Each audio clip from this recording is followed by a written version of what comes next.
one and I stand on that. You and me, babe, that's black on black. In a few minutes, I'll sign a bill authorizing the creation of a community commission to study the history of slavery in New York State.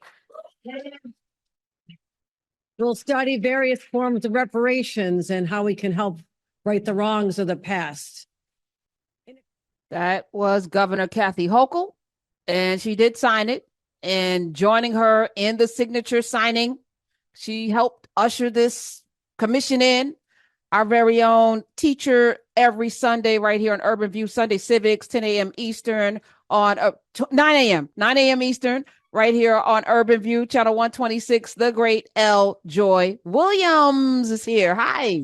Oh, good afternoon, Karen. Good afternoon. Hi. So, first of all, walk us back, because I think, there's a lot of chatter. People all have opinions with no knowledge. There's a lot of that. I wish less of that, please. How long did it take for you to get to a place where the governor of New York is even signing legislation to start this process? Well, I want to go back even further than me, which is beginning in 2001. The Honorable Charles Barron, who was running for city council at the time, proposed a resolution in the New York City Council. It was called the Queen Mother Moore resolution on reparations in New York City, right? And he gathered together with members of NCOBRA, December 12th movement, and others who have long been on the reparations train. Me as a baby organizer, as a college student going to rallies with NCOBRA and December 12th and everything. And so when he ran for council, he put forth this resolution. And then later on in 2017, when he gets to the assembly, he introduces legislation to create a commission to study reparations in the state of New York, given New York State's history.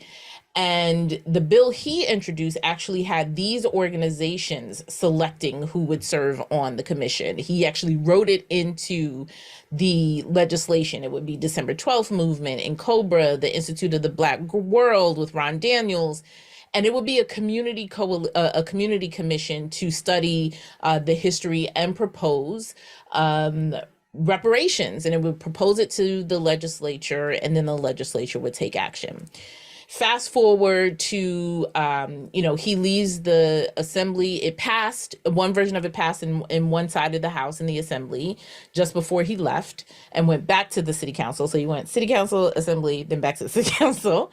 And, some other sponsors picked it up in this cycle. And I remember doing a old-fashioned lobby day as NAACP and meeting with him some years ago, and he asked me to put this on NAACP's legislative agenda to really fight for it. And I did. I put it on the agenda, and, was part of our list of things that we were arguing for. But last year, it became apparent that, after it passed once, was like, oh, we can do this again.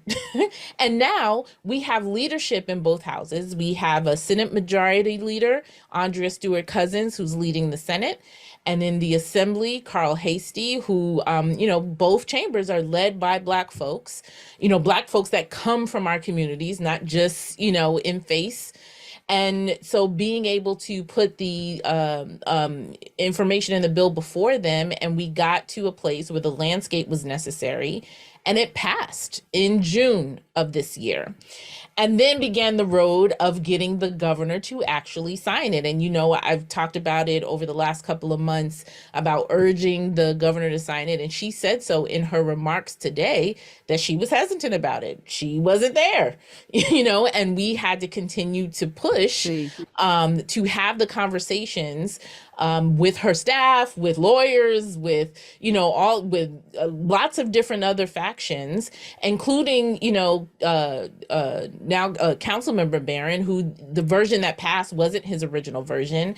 Now the version is the legislature appoints the commission and the governor appoints the commission together.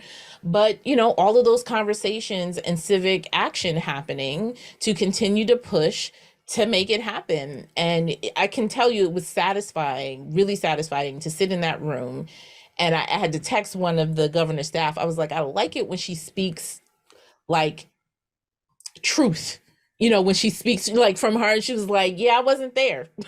Like, and I had to sit with myself, I had to sit with staff, I had to do all whatever in order to get there. And I believe this is right. It may not be politically expedient, but it's right. Right. And that's what we got to today. So it was Well, great, and it was great for her to tell that story.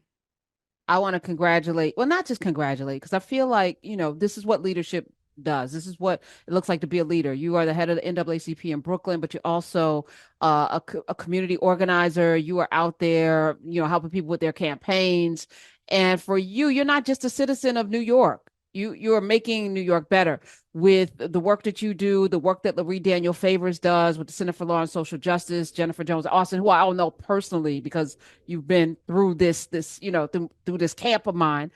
I look at the work that you've done to change the redistrict, because they tried to gerrymander power away from people who live in the city. That was on the ballot. You had 3 ballot initiatives that passed because you fought to get them on the ballot, which is no easy feat, by the way. But it only happens because people were active. You didn't sit by and go, oh, isn't this terrible, this racism? Oh, isn't it terrible, this Constitution that leaves us out? Oh, isn't this terrible that there's no commission to even study reparations, even though we have a whole ass African burial ground right here in New York City? Like, isn't this terrible? No, you said we could do something, and now here we are. Tell folk who say this is just window dressing or this is just lip service why this was important.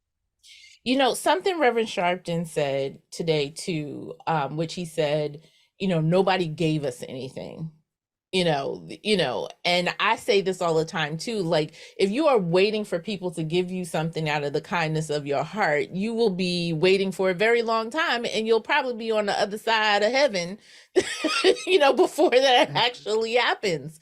That you have to be engaged, involved, and fight for every aspect. So, to say, well, and Loree says this too, well, they ain't gonna let us do, how crazy that sounds? Like, they ain't gonna let us learn our history. They ain't gonna let us get reparations, right? Like, and not that you don't have anything to do about it. Now, there's a different thing of that you put all of your blood, sweat, hard work, and tears into it, and you continue to climb and you continue to engage. It may not be everything you want, but you continue along the process. And so I have decided that I am leaving the folks that say they ain't gonna do. I'm also leaving the people that just have complaints but don't have any skin, no action in the game. I'm leaving y'all. I'm sorry. I'm leaving you because I have too many examples of how when I engage, when I raise my voice, when I get on people's nerves, when I, get sidelined and get, because I'm actively engaged and speaking truth to power, that I can see that there is a continuous movement and engagement, and that our people and our communities are actually moving the goalposts when we engage. I have too many examples to listen to people who only have criticism and no action. Too many examples to do that. Eljoy Williams is here, host of Sunday Civics right here on Urban View, follows For Your Soul with Dr. Buster Stories, and other activist who uses his pulpit, or used to push legislation and work, because he was Secretary of State for New Jersey. Mm-hmm. As I look at the Qasim Rashid's running for Congress, like I love folk that roll up their sleeves and ain't just talk. This ain't a talk show. This is not about talk. It's like you got to do something, and it's the requirement of everyone who listens too. Now what? What comes next? Okay, so we got this. The governor signed it. Who's putting together the commission? Yeah. So the legislation states that the both houses of the state legislature have appointments. So they have 3 appointments each. And then the governor also has 3 appointments. So that will be the makeup of the commission. Now, while we were advocating for the bill to be signed, we were also advocating for who should be on the commission. And going back to the point that was in Charles Barron's original piece, that it should be people, and it says this in the legislation, it should be people who have committed to study, So it just can't be random people. It got to be people who actually, come from community, have studied this, have a commitment to this issue, and be important. So we've been sending resumes, bios, and names, and being like, here's people, that should be upon this, right? So there's then the appointment of the commission, and we have work to do throughout the next 18 months that this commission will be in place. They will start holding public hearings, right? And people will have to go testify and engage. And so engage in our community to testify. I'm telling my members, I'm like, get your stuff together. That story that grandma told you about, you lived up West State and did this, put it all together, right? And like training people, just like we did with redistricting, to participate in the public hearing process, right? All of those authors that wrote those small books that, out of print or not great circulation, but you have great documentation and history about communities in New York, bring it. Like all of that to come and testify. And then the commission will come up with recommendations of reparations and will produce a report to the state legislature, and then the state legislature could act on those recommendations. So come with your recommendations, your stories, your book, your research, all of that, to engage in this process so that we can have real recommendations for how we move forward. Now, this is New York State. Correct. New York State. Give people a little background, because when we think New York, we don't think slavery, even though I just brought up the African burial ground. We don't think slavery. We think New York was up north and all that slavery stuff happened down south. Yeah. Obviously, this speaks to the need for us in terms of educating ourselves, educating our communities, and not letting these one lines of our history be the fact that continue down generations. The enslavement of African people was a worldwide industry, right? And so there is no place where the enslavement of African people did not take place. And that whether it's up north, west, north, so like wherever it is, it has been touched, and on every continent, everywhere, right? And so as this, to the point also, there's this international movement of reparations happening as well. But here in New York, slavery existed here in New York. It wasn't abolished until 1820s. All right. And even then there were still laws and practices committed by the state legislature, by the government of the state of New York, that would continue on.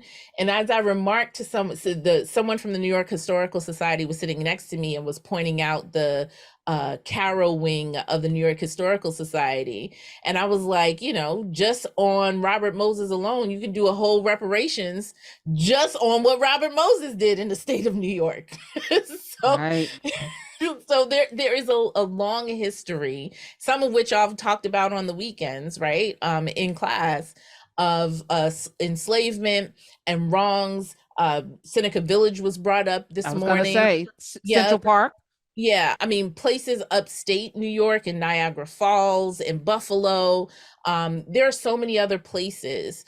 And, that was one of the bones of contention as we got to the point of this being signed, where there was an uncomfortability about cash payments. And, besides it being disrespectful to me to suggest that Black people would fight long and hard for a commission to get, to a point to have the discussion about reparations, that we just gonna get in there and just get everybody $5,000, or whatever, like as it's, that we would do that. But I thought it was important to not restrict and not include the possibility of cash payments, because who's to say there isn't a family, there isn't an individual somewhere whose property was taken, and yes, they deserve land or cash payments in, in reparations for what was taken from them. So what is Eljoy Williams is here, host of Sunday Civics, Urban View, 9 a.m. Eastern. Also, of course, NAACP Brooklyn president. What does reparations look like for you, and how many generations do you go back in New York? What's your New York So roots? my What are your grandmother remembers her grandmother talking about the master's house, right? So in New York? no, my family's from North Carolina originally, so they Okay. migrated Okay. here, right? But that's on my father's side. You know, I don't have the detail on my mother's side, who's also here from New York. You know, from New York. So there's a possibility as we are going through our genealogy now. So I think of it in a number of ways. And I was actually looking back at, when I've been on panels or done interviews about reparations, and I've been consistent. One, there is the acknowledgement of the harm, which I think it's important, even having the commission to study how deep and how engaged the state of New York and its entities were involved in the process. Because even after it's abolished, there is still, right, a slave market that exists. There is still people making money. The cotton is still the engine, Wall that people Street, make money off of. insurance. Exactly, right? Yeah. Then there's that acknowledgement and uncovering and telling the truth. Very important. And then for me, the second thing is also committing not to do it again. And so for a state, for a legislature, for a city, as big as New York City, a state as big as New York State, what does that look like for a government to commit to never doing it again? That means that there are things you have to look at in terms of your legislation, in terms of your policies that will prevent you from being in that place before. So it could be some review, like we've talked about. Legislation exists now in New York City about having an equity lens or an equity view of all bills that are passed to make sure that as you're passing policies, as you're establishing laws, that it's not going to have an undue burden, on historically marginalized communities, right? So just to do a gut check and see how this would apply. So that's one thing. I've also suggested, the state invest in helping Black folks with genealogy, right? It's one of the things we say. It's just like, we don't know where we came from, another statement I hate, because you do know.